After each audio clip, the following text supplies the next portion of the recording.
Pemirsa, perlambatan ekonomi tidak disangkal juga turut memukul industri keuangan khususnya perbankan di Indonesia. Bagaimana nasib perbankan syariah dengan potensi nasabah yang begitu besar di Indonesia? Apakah industri perbankan syariah mampu mencatat pertumbuhan?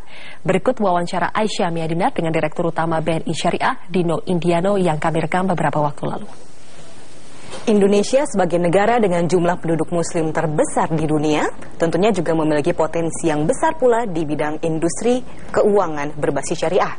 Nah, lalu bagaimana dengan prospek industri perbankan syariah di dalam negeri? Telah bersama saya di studio Metro TV Bursa Efek Indonesia Bapak Dino Indiano, Direktur Utama BNI Syariah. Apa kabar Bapak Dino? Baik. Baik Pak, menurut pandangan Bapak, bagaimana prospek bisnis perbankan syariah di Indonesia untuk tahun ini dan tahun depan, khususnya apabila kita melihat perlambatan perekonomian yang terjadi dalam beberapa waktu terakhir? Baik, memang betul perlambatan ekonomi ini berpengaruh terhadap perbankan secara keseluruhan, khususnya untuk perbankan syariah. Dengan adanya perlambatan ini, kita mengalami juga efeknya secara langsung adalah perburukan kualitas pembiayaan. Itu sebabnya di awal tahun 2015 beberapa bank memang melakukan, kita sebut konsolidasi untuk memperbaiki kinerja, terutama dari sisi kualitas. Sehingga efeknya kalau kita lihat pun, bicara pertumbuhan daripada perbankan syariah di Indonesia itu terlihat sangat signifikan melambatnya dibandingkan perbankan konvensional 2013 dan sebelumnya. Baik Pak, kemudian kita kan juga mengetahui bahwa pemerintah telah mengeluarkan 5 paket kebijakan ya Pak. Nah, dari rangkaian paket-paket kebijakan tersebut, apakah ada kebijakan yang bisa mendorong gitu Pak kinerja dari perbankan syariah? 5 paket kebijakan ini pastinya sangat berpengaruh terhadap pertumbuhan ekonomi ke depan. Terutama untuk perbankan syariah adalah di paket kebijakan kelima. Dalam hal adalah kemudahan atau flexibility penggunaan channel bank konvensional oleh perbankan syariah. Perbankan syariah yang saat ini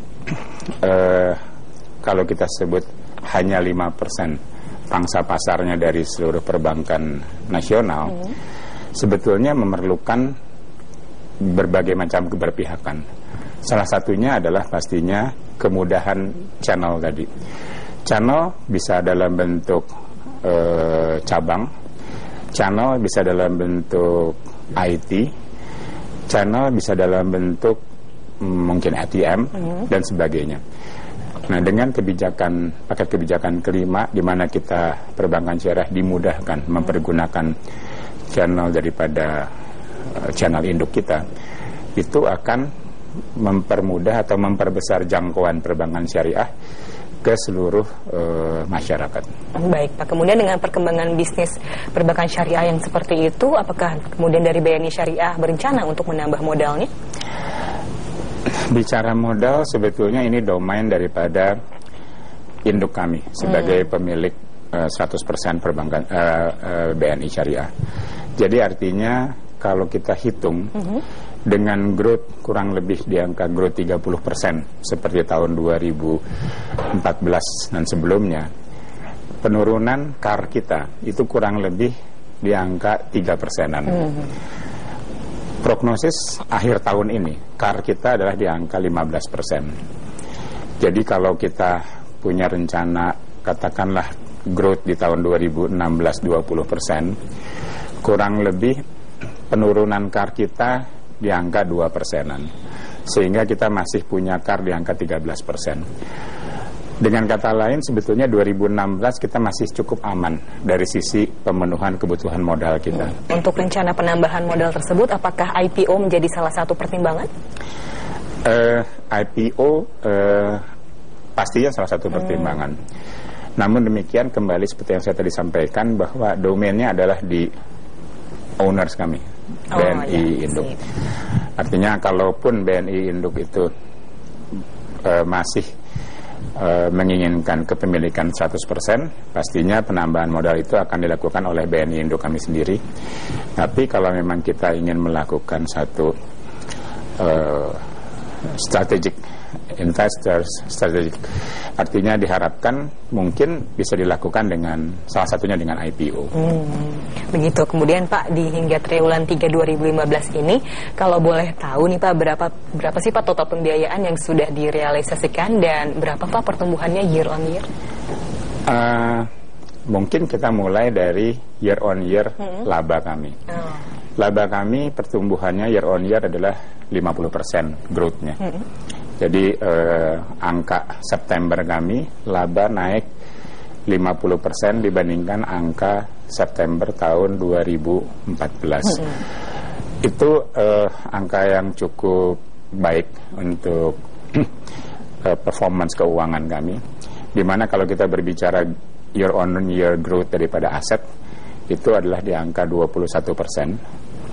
Nah, sehingga dari situ kita melihat bahwa performance keuangan BNI Syariah masih cukup stabil, di mana salah satu penyebabnya adalah kami masih tetap mempertahankan rasio non-performing financing kami itu masih di angka 2,5%, dibandingkan dengan mungkin non-performing industri perbankan syariah yang di angka mungkin sekarang ini di angka 4,6%. Baik Pak, kemudian kalau boleh dikasih tahu lagi, bagaimana sebetulnya strategi dari BNI Syariah untuk memperoleh dana pihak ketiga selama ini Pak? 2014 kami memperoleh pelimpahan dana haji. Dana haji itu adalah efek daripada kebijakan Departemen Agama untuk memutuskan bahwa dana haji di Indonesia harus dikelola oleh perbankan syariah. Nah, sehingga 2014 kami dialihkan dana haji dari BNI Induk ke BNI Syariah. Sehingga 2014 growth daripada dana pihak ketiga kita sangat signifikan. Nah, sementara kalau 2015 selain dari setoran haji yang rutin, kami lakukan adalah menggunakan 200 channel kami. Kemudian adakah strategi lain untuk meningkatkan DPK tersebut? Kami bekerja sama dengan Master, di mana dengan Master ini kami melaunch program kartu debit khusus untuk jemaah haji dan umroh. Oh begitu. Di mana kita tahu persis bahwa jemaah haji kita setiap tahun kurang lebih hampir 200.000 dan jemaah umroh kita setiap bulan itu kurang lebih 125.000. Nah, menurut kami dan Master itu merupakan potensi market yang sangat besar jika jemaah haji dan umroh menggunakan kartu debit, di mana jemaah haji dan umroh tidak perlu lagi membawa uang tunai, apakah real, apakah US dollars, tapi dia cukup memasukkan dananya dengan kartu debit tersebut. Terima kasih informasinya Pak. Dan demikianlah informasi